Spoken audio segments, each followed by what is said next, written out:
What's up, guys? Welcome back to the channel. I just want to say thank you for all the likes and support we received on our last mule deer hunt.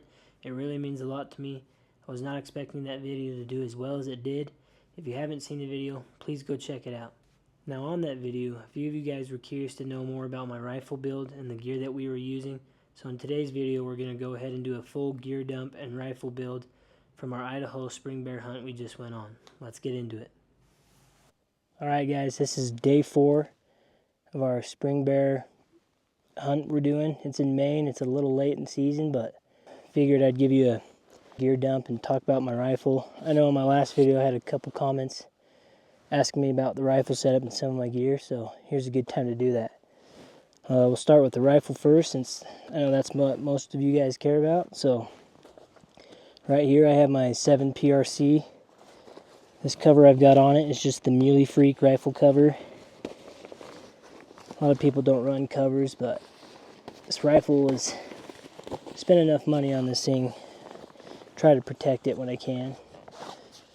The cover's pretty sweet. It does fit with a suppressor, obviously.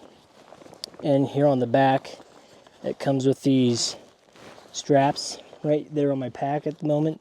So you can also utilize this to carry your rifle, to keep the butt stock down low, to keep the end of your rifle low as you're hiking. So that's the rifle cover. Throw it over here. And then, like I said, spent a lot of money on this thing, so I also have a Stone Glacier neoprene padded scope cover on here, just to keep my scope safe. Pull that off real quick. Starting with the front, I have the Nomad TI from Dead Air suppressor. It's the 6-inch titanium. Does pretty good. It's pretty lightweight. And then working into the barrel, I have the 22-inch Proof Senduro Light, I believe is the contour, in 7 PRC. It's a pre-fit in 7 PRC, and then it's a 1-in-8 twist. And then on the front, I have the, I'll go over the bipod here in a minute, because there's some pretty sweet features about the bipod.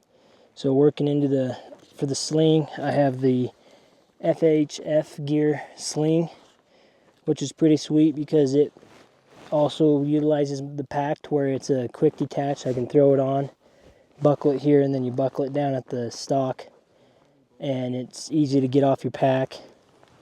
But then for the chassis, it's the XLR Element 4.0 magnesium chassis by XLR Industries. And then my action is the Defiance Ruckus action. And it was pre-fit for this barrel. So this barrel was a pre-fit for this specific action. And then scope rings. I've got Hawkins Precision scope rings.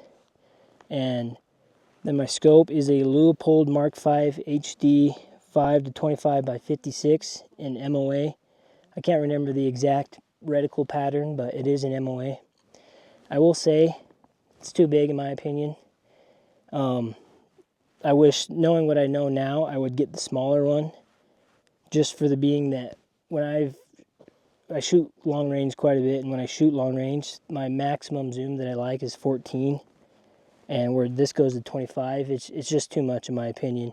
You zoom in that much, and I have a hard time with the recoil. You can't get back on target, can't see what you shot, and it can be, especially if you don't have a buddy out here in the mountains spotting your animal for you, if you shoot it and you can't get back on it and you have no idea you hit it. You know, you might be hiking cross canyon to go find an animal that's not hit, or walking away from an animal that you did hit that you thought you missed. So I would recommend downsizing the scope if I ever got another one. Do the two, I think it's a 2.5 by 18, I think is the smaller version. I could be wrong. And then we'll go into the trigger. I have the Trigger Tech Diamond Trigger. It's the one of the lighter weight ones. I think it goes down to 4 ounces, I think, which is fairly light, and I do have this thing fairly light. Would not recommend setting it that light and then just letting anybody else shoot it without letting them know. And then on the back of the chassis, I've got the smaller length of pull buttstock with the folding adapter so that I can fold it, which is really nice for when I want to put it in the side of my pack and fold it down. It gets that barrel, you know, almost a foot shorter. And then the pistol grip is the carbon fiber lightweight one. And then here on the side, I don't know if you can see it, I bought XLR's thumb pad, which I think is awesome. You know, I feel like I'm really, when I've got my thumb resting here, I try not to jerk the trigger, but just dry firing just to see, I feel that when I'm wrapped around it like you normally would, I torque the rifle more than I do with that thumb pad, so that thing's pretty sweet. And then here on the back, something cool that I did myself. So something I had, one of the issues I had with this rifle, specifically the stock, was there was nothing here, and with a regular rifle you'll notice it's slanted, and I don't know how much of you guys have shot long range or utilized the rear support, but it's hard with the bipods. It's hard to get everything steady. You can get perfectly aligned with what you're aiming at, so a lot of times your bipod will get you close, and then you'll use, you know, a rear bag or something at the rear of your rifle, and because of your average hunting rifle is slanted, you can slide that bag back and forth, which is going to pitch the rifle down or pitch the rifle up, which will give you a little more fine-tuned aiming. And I didn't have that with this rifle stock, so I bought their bag rider, which it was only about 1.5 inches long, and it gave me more surface area, but the same problem, it was flat, it wasn't angled. So the same thing would happen is, yeah, I had more surface area, but as far as fine tuning, you know, I caught myself trying to either really compress my bag or smash it down to get perfect, and now I was fighting it a lot more. So I came up with this idea. I designed this myself, just 3D printed it, but it resembles XLR's bag rider, but it's about 3 inches longer and is slanted, which, see if you can see it here, kind of hard to see, but gives you that same thing a regular rifle stock does, where you can slide your bag back and forth and adjust it. So that's an awesome thing. Obviously you can't really buy that. I tried looking, and nobody that I'm aware of makes one for this stock that is slanted like that. Maybe I'm the only one that has this problem, but that was my solution. Then on the rifle itself, I don't know if you can see it, but I've got 3 levels, which you don't necessarily need 3 levels. The level that came with the chassis of the rifle, and then this bubble level I ran for a while. It came with the Hawkins precision rings, and then there's this newer level I've got off the side. The problem I had with that top level is when I'm at farther distances, when I've got this zoomed at about 12 to 14, which is what I like at long distance, this throw lever is in the way of the bubble. And so I caught myself, you know, when I'm trying to check it, I can't just open my left eye and see it. I have to lift my head up, which is manipulating the rifle, so that I'm back and forth moving. So I opted for this. I can't remember what the brand is. If I can remember, I'll put a link in it. But it's pretty sweet. It bevels like this, and it's not an actual bubble. It's a ball, and they claim that it's accurate to within a degree. And so that's the level I run and what I use and prefer. I just haven't taken the other one off because I don't want to dick with my scope rings. So that's the rifle. So now we're going back to the bipod. The reason I like this bipod specifically, there's a lot of options out there that are similar as far as adjustability. Revic makes one it's quite a bit lighter, Revic's version, or maybe it's Gunworks, same company, where they get about just as low and then just as high, but there's a little less features, and it's Picatinny only. This is the MDT double pole SkyPod, and the reason why it pairs so perfectly with my rifle is this chassis is Arca along the whole way, and this bipod will do Picatinny and Arca. And where it does Arca, my chassis is Arca the whole way, I can just quickly loosen this and slide this anywhere I want up and down the rifle into a better spot, which is awesome. So you'll notice when it's all the way up at the front, that's the most stable, but when you're behind the rifle, I'll show you, you're behind the rifle, have a hard time reaching any of that. That's the full extent of my arm, and it is so hard to, you know, reach a leg, or it's too high, so now I'm trying to reach over here to lower it, and it can be a pain. So, you know, when I'm setting up, you know, I did this exact thing on my deer that I shot last year for mule deer, is I knew I would be shooting prone and probably have this issue, so I just slid it back to about right there, tightened it up, And now I could reach it while being shouldered behind the rifle, not getting off the rifle, not losing track of my target. And so that is really awesome with this thing. And then as far as adjustment goes, got quite a bit of adjustment. We'll start from the stowed position. You've got stowed, and you can go down on a 45, then down on a 90, and then this way you have it splays. You've got the tall, medium, and short. And so I'll show you what that looks like with them both set up. So first, this is the shortest configuration you're going to get out of this bipod, is at a 45 and have these splayed all the way out. Gets you pretty dang low. And then, like I said, you can go like this, splay them in, narrows the legs up quite a bit and gets it taller. And then you have this position. And then obviously the double pull, so you pull them out. And now you've got pretty good height. Not quite tall enough to kind of sit in the brush and call in coyotes and shoot off your ass, but as far as being out in the mountains, you know, say you're trying to utilize something, or there's where you're at, but where the bipod needs to be is quite a bit lower. So plenty of options with this, tons of adjustment, and so far I have not found any position other than one that would require an actual tripod.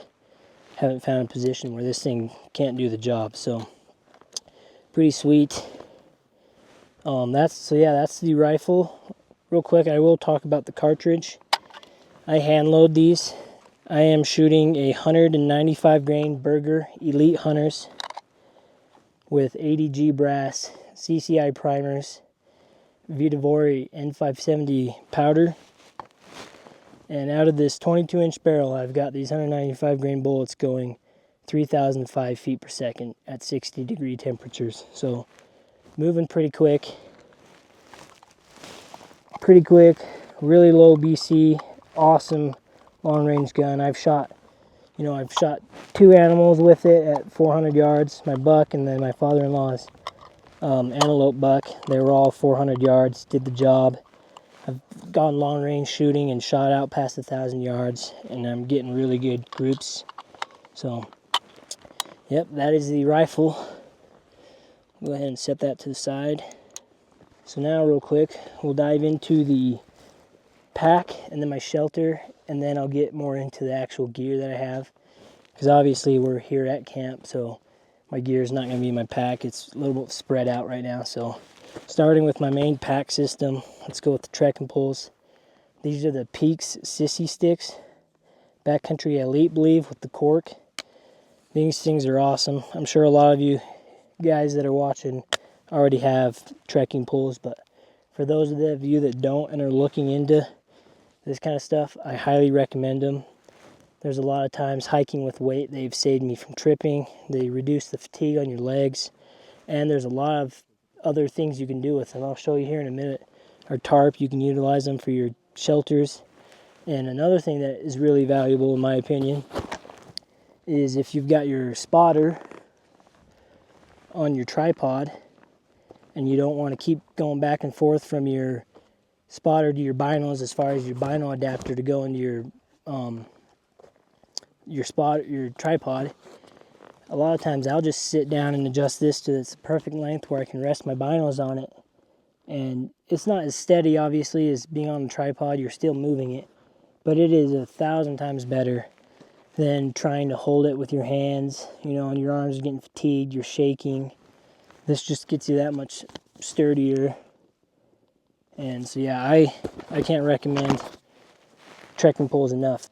So, yep, that's the Peaks Sissy Sticks.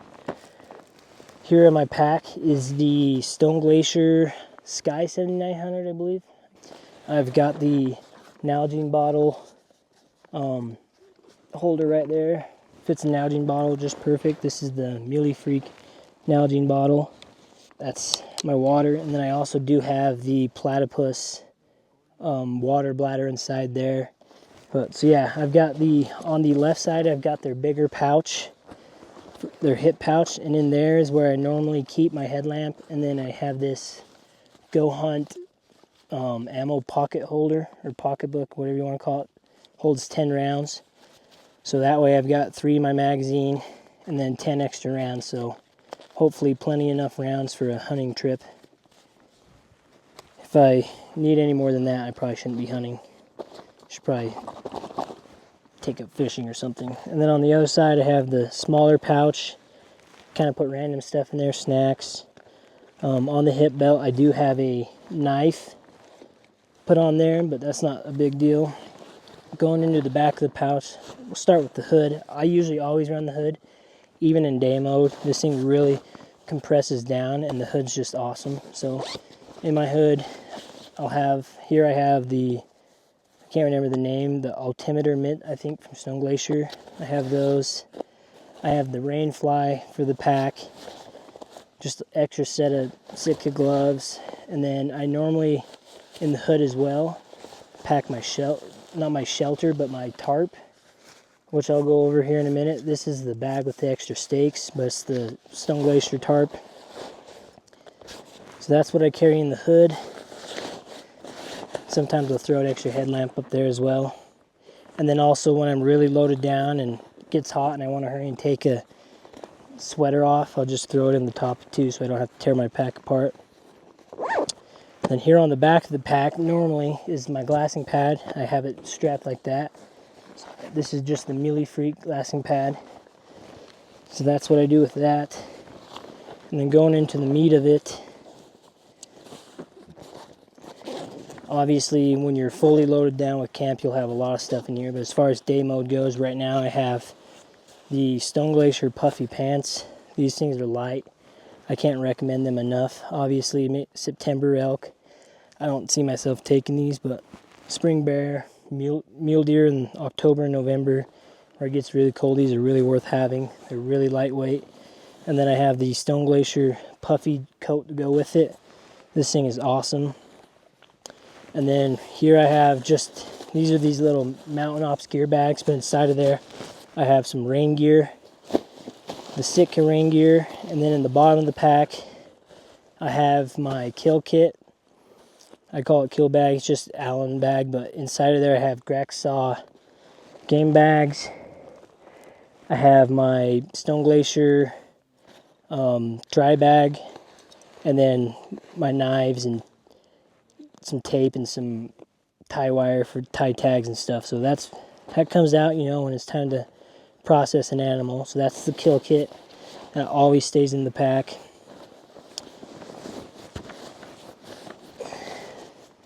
And then the front of this pack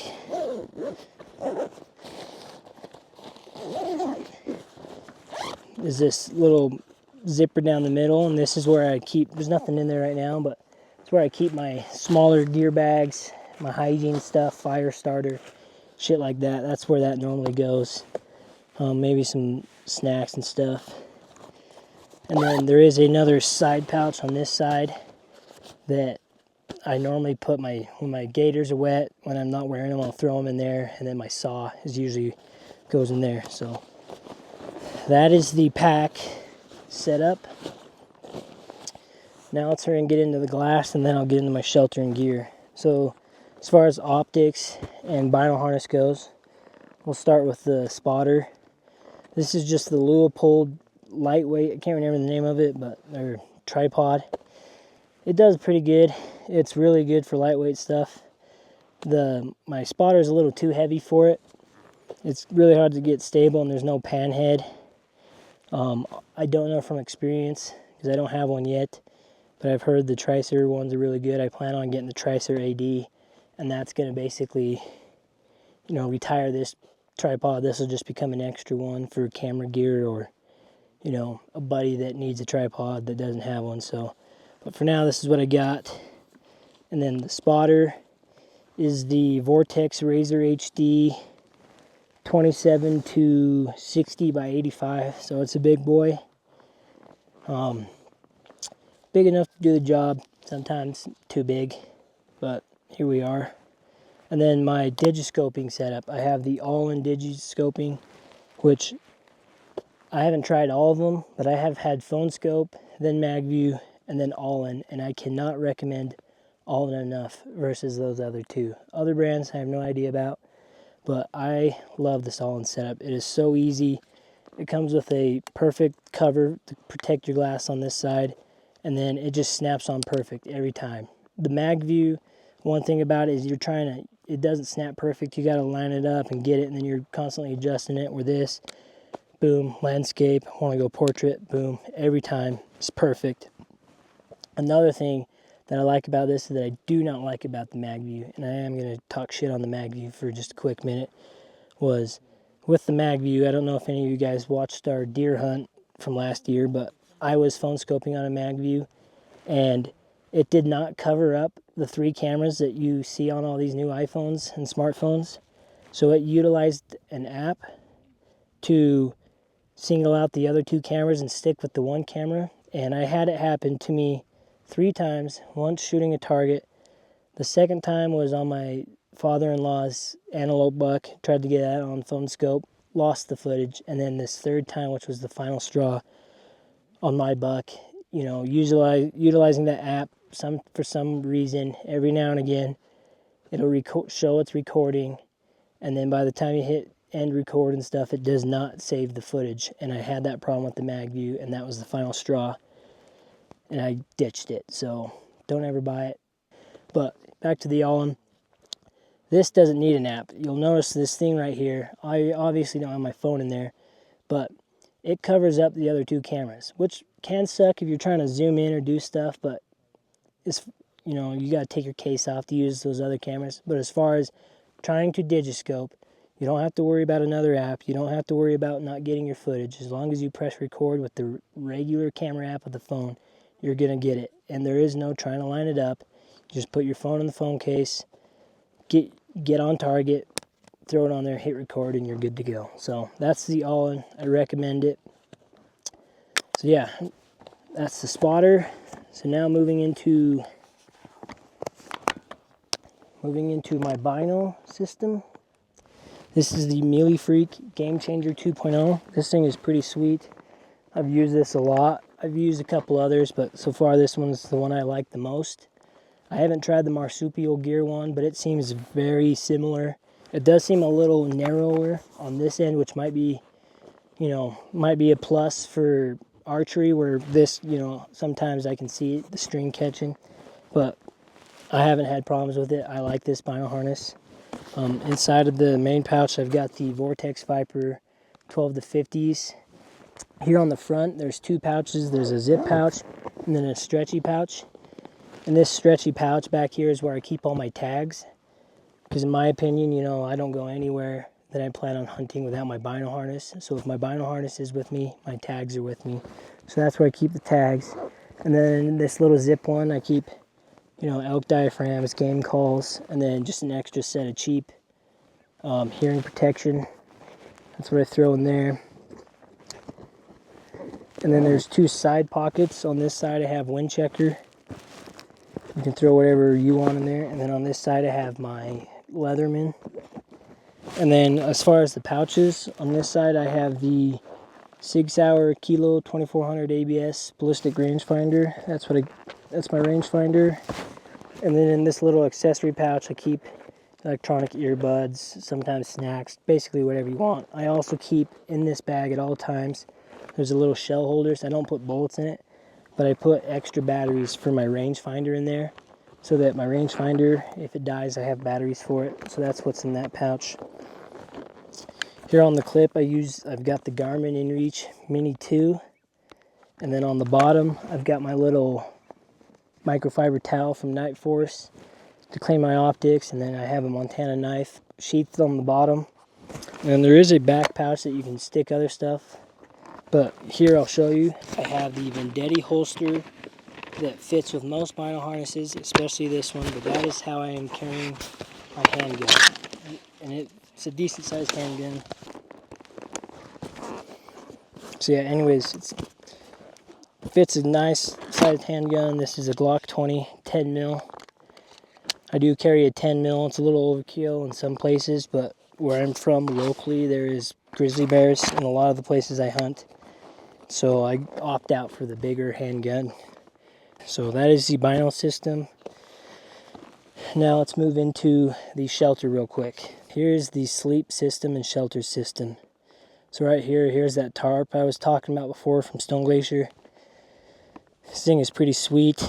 You can use trekking poles to do this, but obviously we didn't want to waste them, so we did just wood. But it's got all these guys, and it comes with extra guys and stakes, but pretty awesome for when you're getting rained on.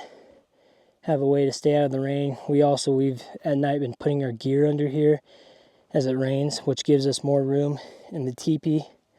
As far as the teepee goes, this is the Peaks Solitude 4 teepee. This thing is awesome. This is our second one. The first one, unfortunately, was wrecked by a bear.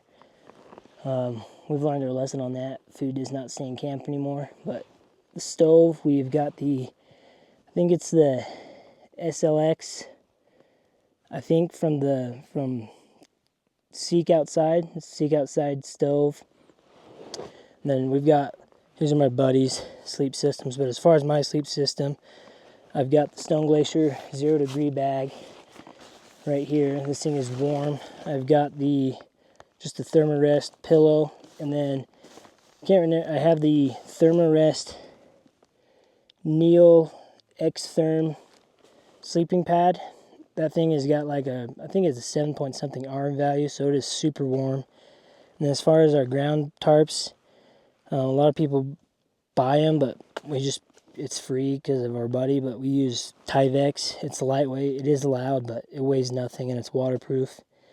One thing about my sleep pad that I wish I would have done is I got the mummy shaped one because I thought that the extra ounces would be worth saving, but if I had to recommend one, I would recommend getting the rectangular version, because down at the feet, you'll notice how much room his pad has, where my feet are constantly falling off the pad, and it gets really annoying. So that's the shelter system and the sleep system. We don't have the trekking poles up, but you do have the option to throw trekking poles in here that stabilizes it even more, and you can hang stuff off of, which is really nice for drying your gear out and just hanging stuff. So yep, that's the sleep system. Here I have just a bunch of these different gear pouches in here. These are all Mountain Ops gear pouches. In this bag I have extra underwear, socks, in case I get wet and stuff like that. Maybe some thermals if I take them off. I'm wearing them right now, but I'll put them in here. And then this is one of the pouches that normally goes in the small pouch of my pack, but it's my little hygiene pouch. It's got nose strips, toothbrush, toothpaste, some ibuprofen, tweezers, stuff like that. That's what I have in there. Here is my bathroom pouch and first aid. So I've got toilet paper, dude wipes. I do have a tourniquet, some bandages and gauze in here. That's what's in this pouch, and some extra medicine. And then this pouch is my electronic pouch, where I have all my chargers, my SteriPen, extra batteries, extra rangefinder batteries, charging cords, and then my Poseidon Pro battery pack that I use goes in here. The Poseidon Pro is pretty sweet. I also have the Dark Energy Spectre solar panel. That thing is sweet. It folds up, it's really nice, fits in the pack really good, and goes good with the battery charger. And with this pouch, it's just my little gear aid pouch, so I have extra shoelaces, patches for a sleeping pad, some tape, some Allens, parts to my trekking poles, and then I do have this. It's called Flip Fuel Co. It allows you to refuel Jetboil fuel cans with larger fuel cans and the smaller fuel cans. So that's pretty sweet. And then in this pouch is my fire starter. I have matches, 2 lighters, some pyro putty, and also this Go Fire stuff, which this stuff works really good. That's my go-to method, but in my opinion, you can never have too many ways to start a fire, because one of them will fail eventually.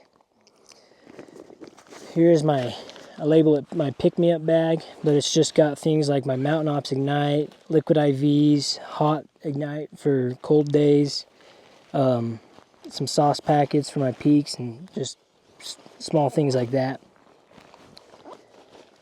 And then let's see, for my food, this is how I pack my food day by day. So I'll label the calories and I'll do the day. So today's day 4. I've already eaten my breakfast, but I will have them in my pack day by day. But then as far as the other day's food, how I pack them, I have 2 of these. They're just these dry bags. So I'll have, day 1, day 2 in here, and then day 3 and 4 in another bag, and then day 1 will be my pack. And then as I go through them, and then I save these Ziploc bags for trash and put trash in there. So that's my food. As far as cooking my food, I just have the jet boil. I think this is the Flash. Some extra jet boil fuel. For my saw, I carry the Silky Gomboy Curve 240. Helps with the firewood with the stove. Use just an extra set of Stone Glacier gloves. And then water filtration. So I have the Platypus.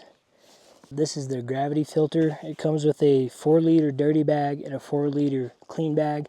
So you fill the 4-liter dirty bag up, it filters through gravity, and then goes into the clean bag.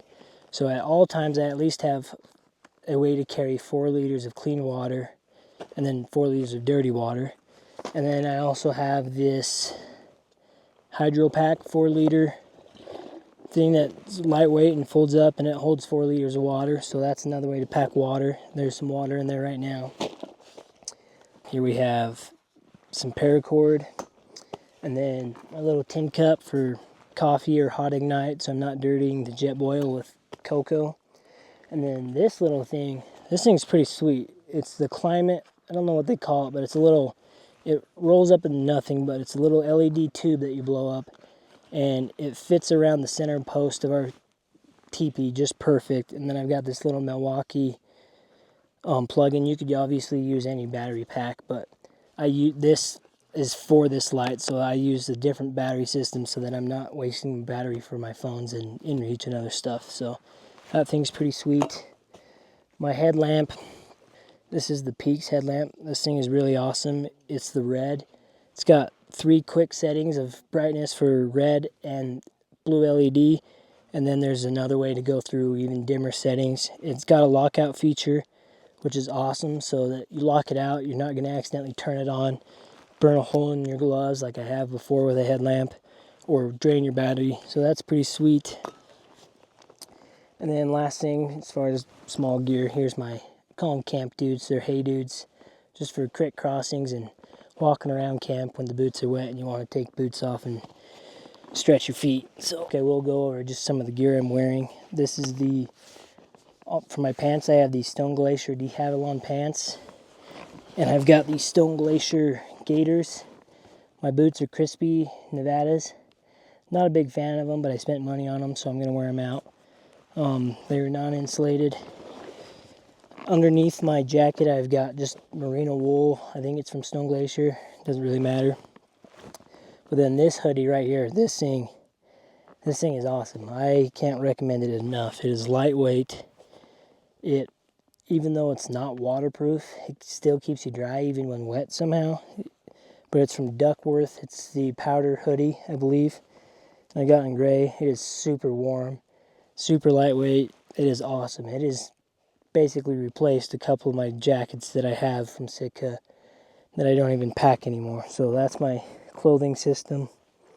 That's pretty much all the gear for a backcountry spring bear hunt. Let me know what you think, and if you have any questions, leave a comment.